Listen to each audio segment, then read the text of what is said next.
All right, so here's part 2 of your poems for week 5. This is The Road Not Taken by Robert Frost. Two roads diverged in yellow wood, and sorry I could not travel both and be one traveler.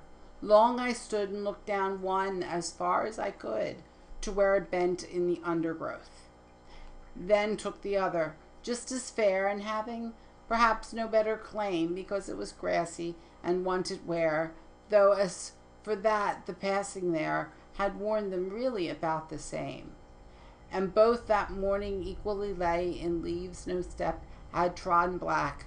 Oh, I kept the first for another day, yet, knowing how way leads on to way, I doubted if I should ever come back. Shall be telling this with a sigh, somewhere ages and ages hence. Two roads diverged in a wood, and I took the one less traveled by, and that has made all the difference. All right, so this is a pretty straightforward poem. It's written in common tongue. It's easy to follow. It's got a nice rhythm to it. It's got a nice rhyme to it. And it's got a message that's universal.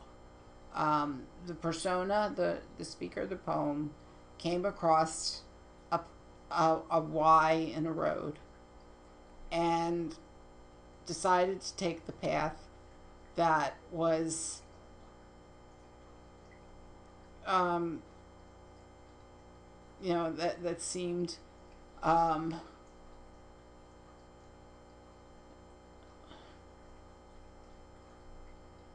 he said, I took the other just as fair and perhaps and having perhaps the better claim because it was grassy and wanted wear. So he took the path less traveled and felt that that made a huge difference in his life. And he thought maybe he'd come back and go the other way at some point. But knowing how life is, didn't see himself going back. So this is a metaphor really about the paths of life. But is something that is almost universal. All right, the next poem, Birches by Robert Frost. When I see birches bend to left and right across the lines of straighter, darker trees, I like to think some boy's been swinging them, but swinging doesn't bend them down to stay as icy storms do. Often you must have seen them loaded with ice. A sunny winter morning after a rain, they click upon themselves as the breeze rises and turn many-colored as the stir cracks and crazes their enamel. Soon the sun's warmth makes them shed crystal shells, shattering and avalanching on the snow crust, perhaps heaps of broken glass to sweep away. You think the inner dome of heaven had fallen. They are dragged to the withered bracken by the load, and they seem not to break, though once they are bowed for so low for so long, they never right themselves. You may see their trunks arching in the wood, years after, trailing their leaves on the ground, like girls on hands and knees that throw their hair before them over their heads to dry in the sun. But I was going to say, when truth broke in with her matter of fact about the ice storm, I should prefer to have some boy bend them as he went out and in to fetch the cows. Some boy too far from town to learn baseball, whose only play was what he found himself, summer or winter, and could play alone. One by one he subdued his father's trees by writing them down over and over again, until he took the stiffness out of them. And not one but hung limp. Not one was left for him to conquer. He learned all there was to learn about not launching out too soon, and so not carrying the tree away to clear to the ground. He always kept his poise to the top branches, climbing carefully with the same pains you use to fill a cup, up to the brim and even above the brim. So again, we have a double meanings here. On one level, it's just this great images of a young man playing by himself in the winter in an area that's rural that he may not have lots of fellow students, fellow young people to play with. The other image is this idea of the way time and pressures in life can lay on you and bring you down, and how if you're going to feel like the tree branch, laden and burdened, isn't that burden so much better to be a young boy playing than it is to have other pains placed upon you? So it's got this youthfulness to the poem. All right, next is an E.E. Cummings poem. And just like that first E.E. Cummings poem, you'll notice, first off, Cummings likes to play with language. He likes to play with the way language is textured. He likes to play with how we format language. So one of the important parts of this poem is the formatting of it. So first, before you do anything, kind of lean back and take a look at the poem and see what it's doing. And then we're going to read it. In just spring, when the world is mud, luscious the little lame balloon man whistles far and wee.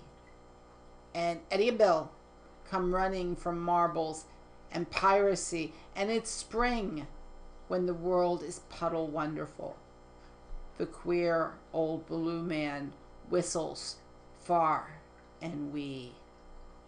And Betty and Isabel come dancing from hopscotch and jump rope, and it's spring and the goat-footed balloon man whistles far and wee.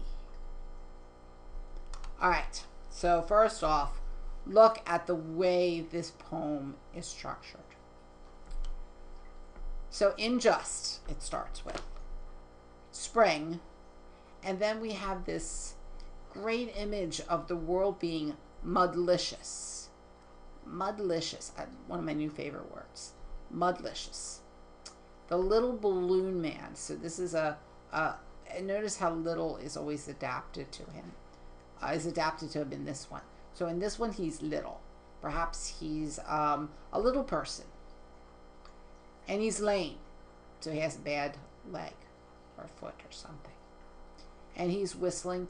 And when you think about whistles imagery, when we talk about whistling and odd queer critters whistling around children, you can't help but think of like Pied Piper and some of that imagery. It's not necessarily a good image. We often associate this kind of whistling with something ominous. Think of how many horror films have whistling killers. And notice how he puts the children pairs. It's almost as if they're one child. So it's Eddie and Bill. No stop between them. Betty and Isabel. No stop between them.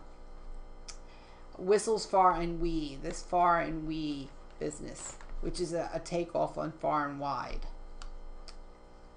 And Eddie and Bill are playing marbles, and they're pretending to be pirates.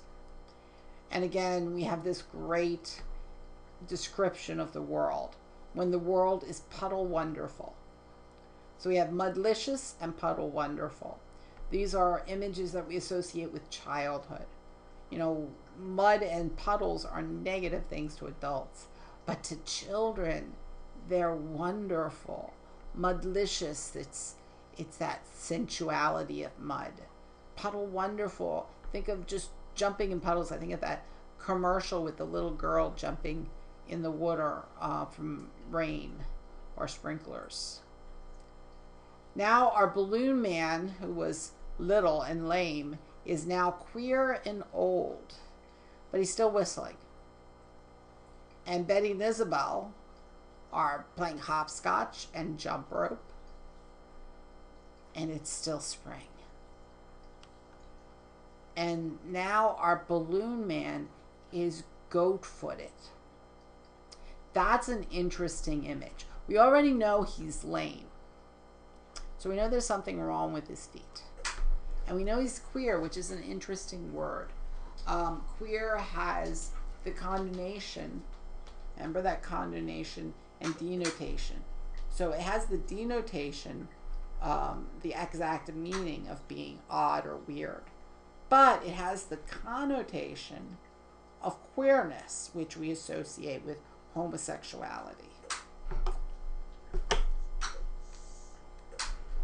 Now we have goat-footed.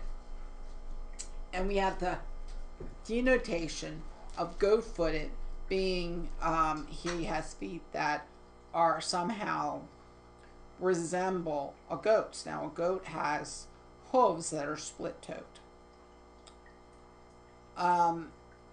And that is often when something's a bipedal goat-figured creature of myth is what? It's an image of the devil. So if he's a goat-footed balloon man, we have this image that he might be demonic or devilish, or at least associated with evil intentions. So in this one, we have this definite image of this balloon man who's ominous, who might be demonic, and these children that seem to be at risk around him.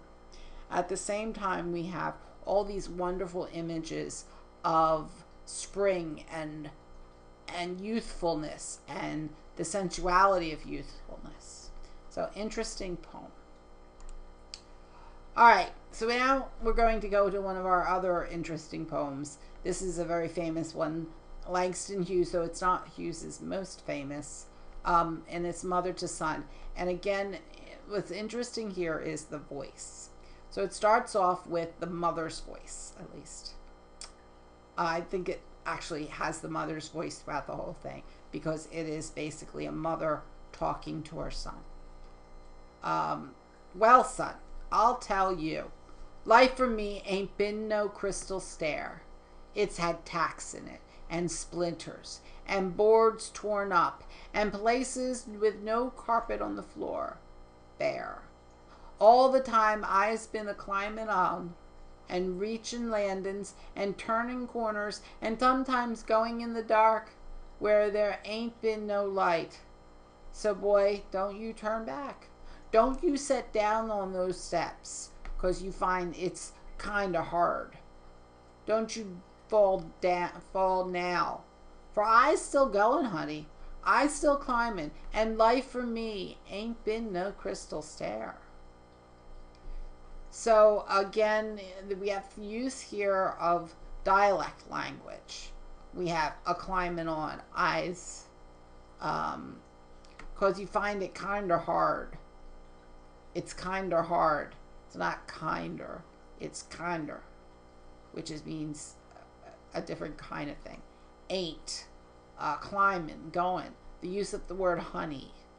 So we have lots of dialect here and slang, which gives us the impression that the mother may be African American. We have a lot of African American dialect here.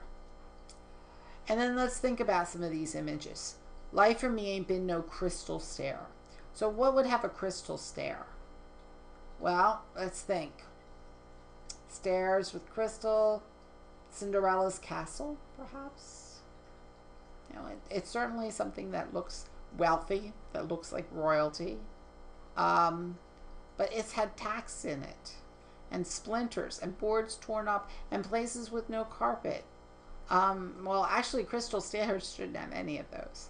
But the idea here is these tacks and splinters and torn up boards and no carpet on the floor are all images of something that's broken down, that's poverty-ridden, that isn't for the upper class. But she's been climbing on these stairs. And while he wants to give up, she's saying, look, I'm still working, so don't you dare give up. You need to keep going too. Because life's not any kind of gift to any of us. We all have to work hard for it. All right, now we have a different one. This is J. Peter Minke. And listen to how his sounds. And let's look about the difference. Now, this is advice to my son. The trick is to live your days as if each one may be your last. For they go fast, and young men lose their lives in strange and unimaginable ways. But at the same time, plan long range, for they go slow. If you survive the shattered windshield and the bursting shell, you will arrive at our approximation here below of heaven or hell. So be specific between the peony and the rose. Plant squash and spinach, turnips and tomatoes. Beauty is nectar, and nectar in a desert saves. But the stomach craves stronger sustenance than honeyed vine. Therefore, marry a pretty girl after seeing her mother. Show your soul to one man, work with another, and always serve bread with your wine. But son, always serve wine. So even though life is difficult, enjoy what you can. You know, plant the peonies and the roses between all those important things like squash and spinach, turnips, and tomatoes. Enjoy life. So that's really the advice here, and it's typical advice to a son. And those are the finished poems. So I'll do this each week, look at the individual poems. Some weeks I will focus on what I'm asking you to look specific for, whether it's imagery or rhythm or the poetic line, whatever. But in each case, we will look over each poem as well. Enjoy.